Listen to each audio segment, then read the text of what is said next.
everybody. Thank you for having me. My name is Lakin Harmon. I am the founder and president of Zoe's House Rescue, based in Berks County, Pennsylvania. It's an honor to be part of such a remarkable event.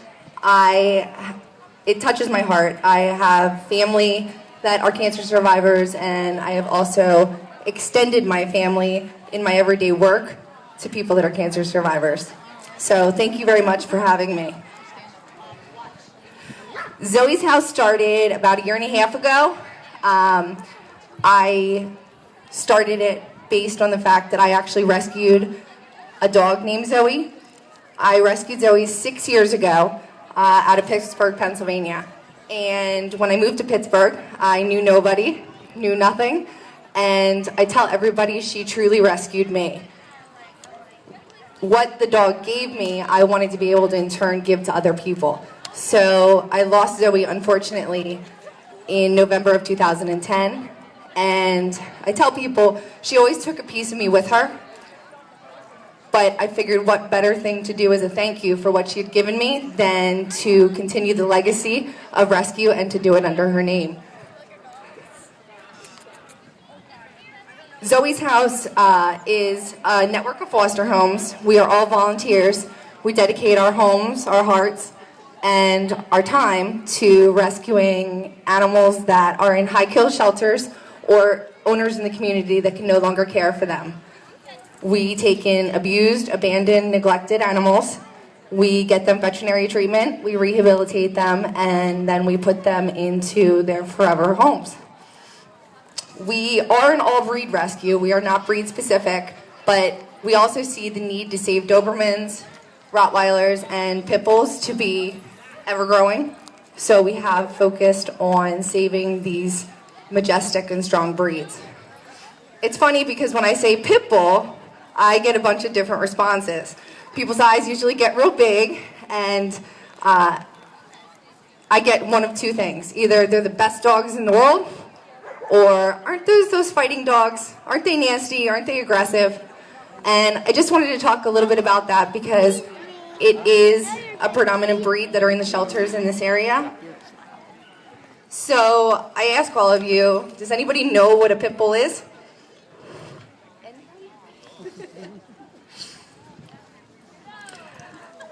The term pit bull actually is a term. It's just that. It refers to a bunch of different breeds. The American Pit Bull Terrier, the American Staffordshire Terrier, and the Staffordshire Bull Terrier, and any combination of the three. In some parts, people also encompass the American Bulldog into that as well. For today's purpose, I will use the generic term pit bull, even though it really has no definition. To give you a little bit of background about the pit bull, it was always a family dog. In the beginning of the 20th century, if you wanted a dog and you wanted it around your children to protect your children and be devoted companion to your children, you wanted a pit bull. I don't know if many of you have seen Little Rascals, but Petey on the Little Rascals was actually a pit bull. There was actually many famous people back then who owned pit bulls. Theodore Roosevelt, Helen Keller, Mark Twain, Thomas Edison. They had a very good reputation back then. They were also used in infantry in World War I, and there's actually several pit bulls there's actually a statue that I was able to see in Gettysburg that was given the rank of sergeant due to her loyalty to her troops.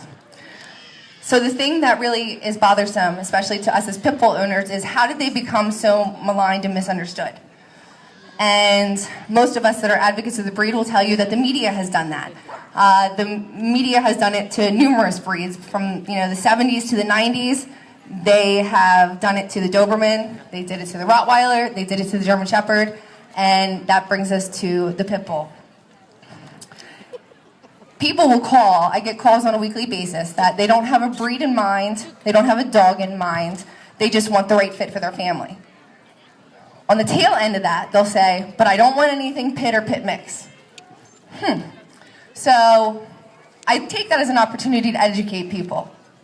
But I also tell them, why don't you come out to one of our events? I always welcome people to come out to one of our events.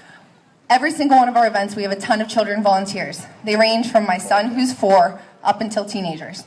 And the look on people's faces when they come into those events and see all these kids with all these pit bulls and Rottweilers and Dobermans and handling them, it speaks for itself. We, as a society, tend to blame the wrong end of the leash. And I think that's something that we really need to focus on, is it's not the dog, it's how they're raised.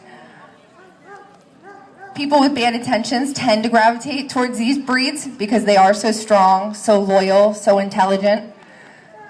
Those bad people, though, are the reason that they're misinterpreted.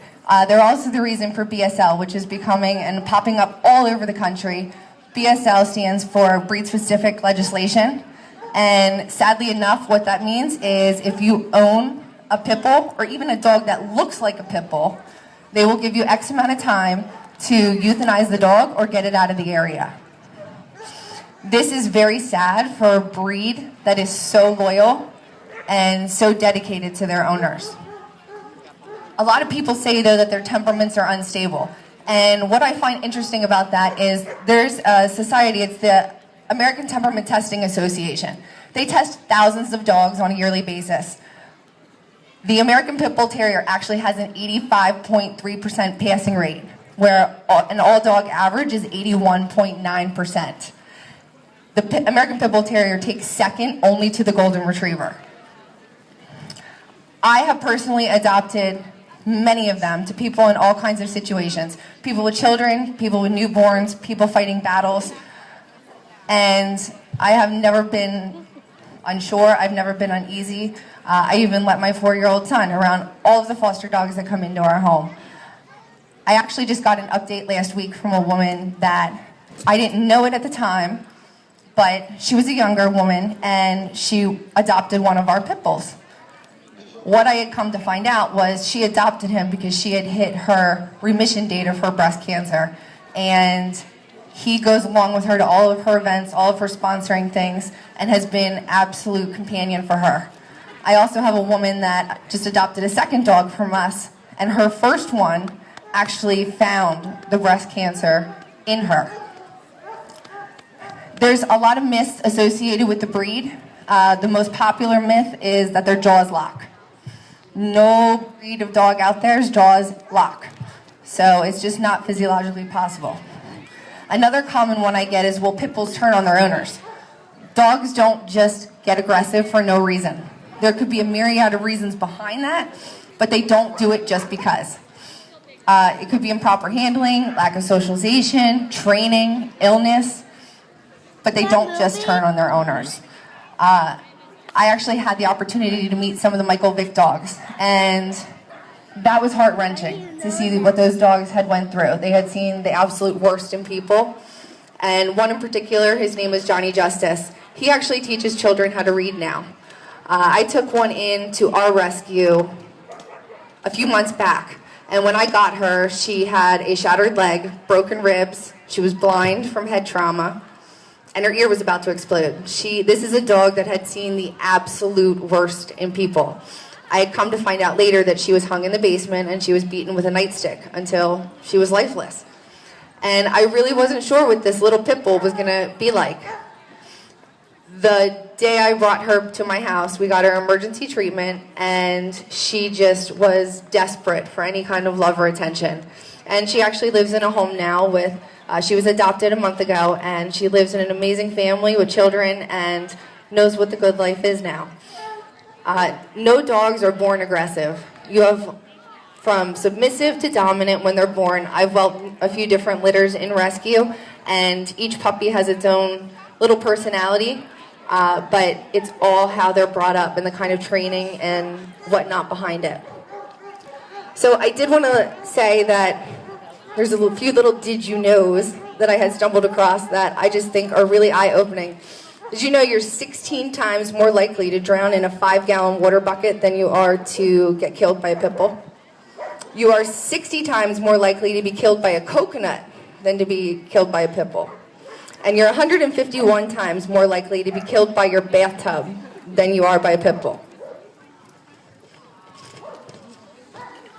So I really hope that today I was able to give you a little bit of education about the breed that's just so misunderstood, and maybe consider opening up your home or your hearts to one. The truth is, I was actually uneducated about the breed until a few years ago when I took my first one in. And I absolutely fell head over heels in love with the breed. The thing that's still hard for me to understand, though, is why 6,000 pit bulls are put to sleep every single day. It's by far more than any other breed. And hopefully we can start to get the news out about just what an amazing breed they are. If you are looking for a loyal, devoted, and passionate breed, we can definitely help you out with that. We are always looking for foster homes, we're always looking for volunteers, and we're always looking for people that can help us get out there and educate about the strong breeds that we do typically focus on. So come see us, we're back in the corner, and thank you. I hope you all are having fun. All right, thank you very much, Lakin.